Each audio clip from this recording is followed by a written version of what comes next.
মাদকদ্রব্য নিয়ন্ত্রণ অধিদপ্তরের মহাপরিচালক হাসান মারুফ চাঁপাইনবাবগঞ্জ জেলা কার্যালয় পরিদর্শন শেষে এক মতবিনিময় সভা অনুষ্ঠিত হয়।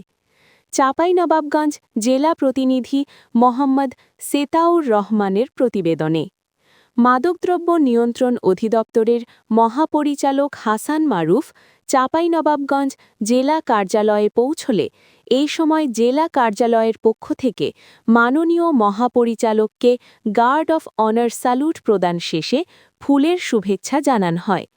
পরিদর্শন শেষে মাদকদ্রব্য নিয়ন্ত্রণ অধিদপ্তরের মহাপরিচালক হাসান মারুফ জেলা কার্যালয়ের সকল কর্মকর্তা ও কর্মচারীদের সঙ্গে মাদক নিয়ন্ত্রণে করণীয় বিষয়সমূহ নিয়ে মতবিনিময় সভায় আলোচনা তুলে ধরেন।